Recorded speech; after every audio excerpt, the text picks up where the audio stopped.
diseases share the same challenges and the same issues wherever they live in the world. And this allows for common health policies at the international level. We believe in that firmly. We're also at a crossroad at this moment in time, in 2015. We see that there are very, very encouraging new opportunities for translational research. And there is, as we all know, a revolution in information technology that we're witnessing today. This, we believe, will bring more innovative treatments to patients, will give more access to information, and will create those networking opportunities globally that are so necessary to advance in the field of rare diseases. So, I'm not telling you anything new. The globalization of rare diseases is well underway.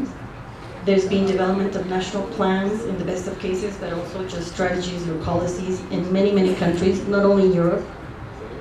There's an increased investment in rare disease research, as we saw with the IRDiRC initiative that Ségolène just described.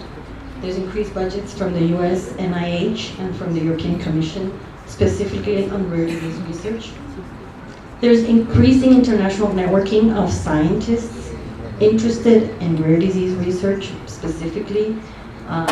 Just to mention a few, there's the REACT community of scientists who are going to be holding their conference, their congress in March in Barcelona with the eRare EU-funded program. And these are all efforts to link scientists in order to progress in terms of rare disease research. We also have increased investments from industry with this market exclusivity that we were talking about with the Orphan Drug Act and the EC regulation. There's increased international collaboration amongst regulatory agencies. As we know, the EMA, the European Medicines Agency, and the FDA, the US counterpart, have been increasingly collaborating and working closely and harmonizing their practices. We heard earlier this week about COFEPRIS, the Regulatory Medicines Agency here in Mexico, and how they are collaborating more and more with their neighbors in other Latin American countries. More recently, we heard about the EU and the WHO data sharing pact in order to share information on the safety, quality, and efficacy of medicines that are already authorized or under review. There's a development of international platforms for rare disease registries. And of course, last but not least, there are rare disease patients getting organized across borders, internationally, increasingly so, regionally and internationally. So, these are not activities that are happening in a vacuum. Eurordis has been increasingly working on international activities. Just by the nature of what it does, it's being pulled in that direction. And just to mention a few, one that comes to mind more quickly, I guess, is the awareness campaign that we've been running since 2008, Rare Disease Day. It's a campaign that we run every year on the last day of February. It started as a European affair, and can you hear me? And now it's become a worldwide campaign that involves thousands of patient groups all over the world in 80 countries in 2015. And the three last countries to join this year were Bangladesh, Bolivia, Madagascar. And the reason why I put them there is to just give you an idea of what John Forman was saying earlier on.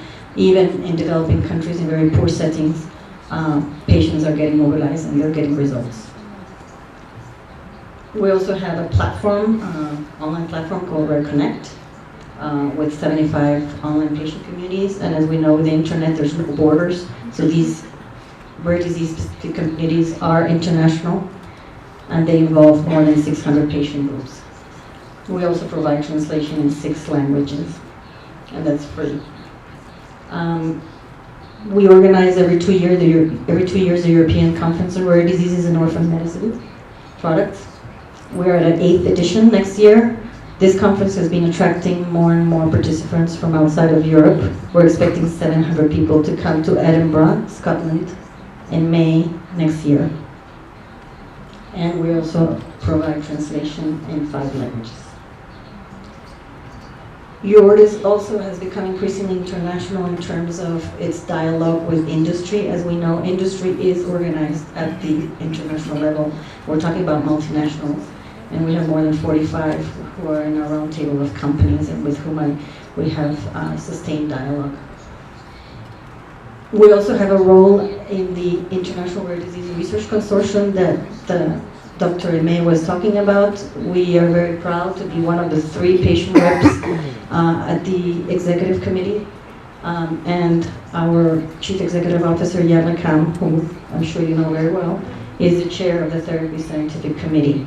So we're very proud to represent patients in this very important consortium, but we are aware that that's not enough and that there should be more patient representation in this kind of initiative. Eurordis is also increasingly being partnering with national alliances outside of Europe. We've signed memorandums of understanding with NORD in USA, ICORD in Canada, JP in Japan, with the umbrella organization in Australia and its counterpart in Russia. And all this has given us the wings, let's say, or the will to create a new initiative, to support a new initiative called Rare Disease International, and that's what I'm going to talk about more in detail today. RDI, what is it? It's an initiative to create the global alliance of patients and their families across all nationalities and across all rare diseases. That's the idea. It comes from, as I was mentioning, RDI's initiative with other national alliances with whom we have a similar international vision.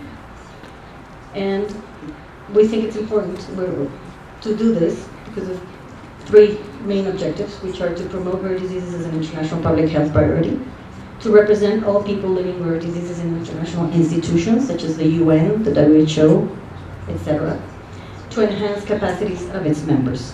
So information exchange, networking, mutual support, and more importantly, through joint actions. We really want to do things together, not only talk about it.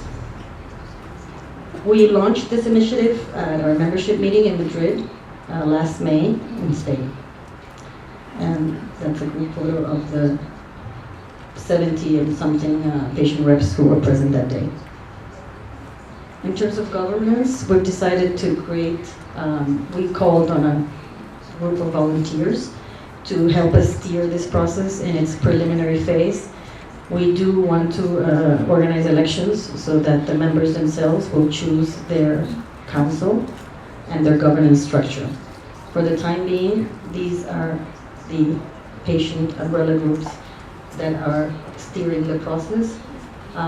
We have 5 national alliances, 2 regional networks, Eurordis and the Ibero-American Regional Alliance, and 2 international federations, DEBRA International and IPOPI, whom you might be familiar with.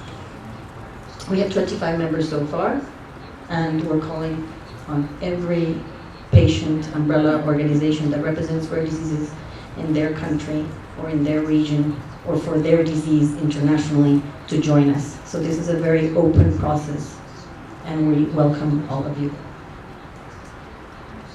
In terms of advocacy, our first task will be to promote the joint declaration, Rare Diseases International Public and Health Priority. We have 10 recommendations that you can see on our website. I won't go into any detail.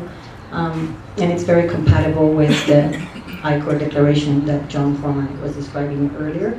We're talking about the importance of enhanced visibility of rare diseases, of patient empowerment, of universal access to healthcare, of the international coordination of research, which we talk about repeatedly because it's so important, and shaping policy at the international level, which is possible.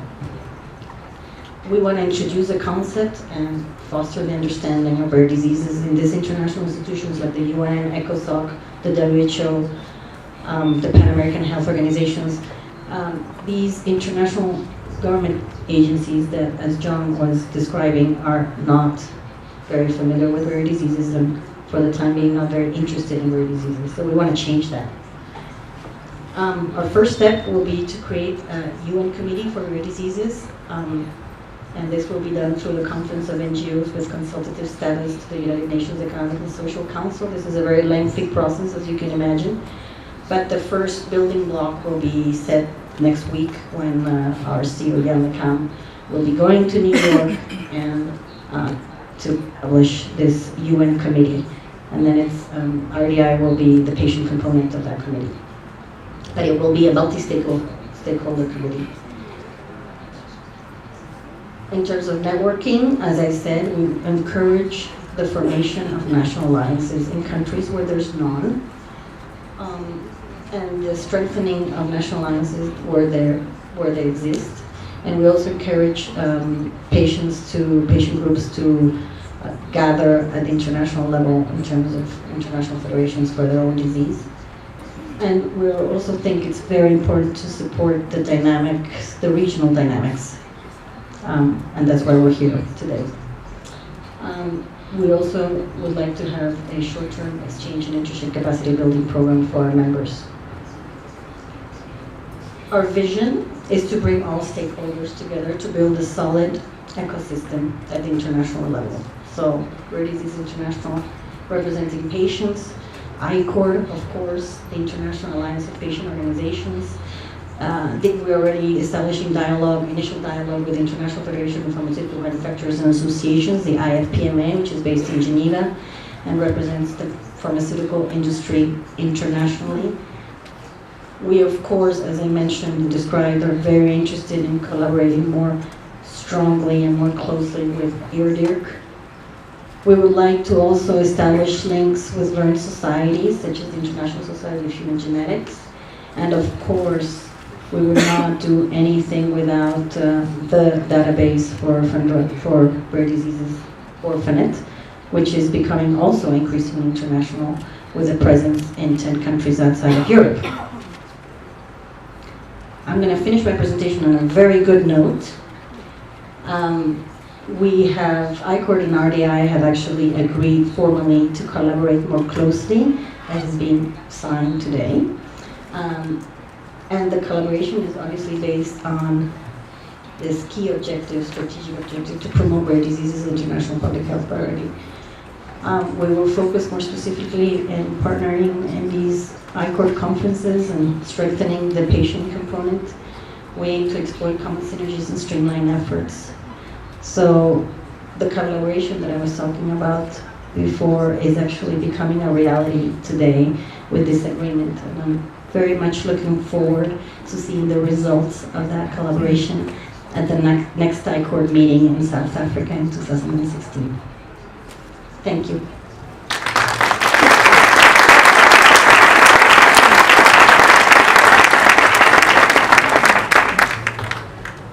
Thanks very much. And a wonderful way to end the session with the announcement of this agreement between ICORD and the patient group, and the expectation that we're going to see the first real action of this at next year's meeting that I hope we'll all be at. But for now, thank you to the speakers for the opening session. Thank you to you, the audience, for coming. And we now have a half-hour coffee break, so I assume there'll be a race to the front of the queue for coffee. Thank you very much indeed.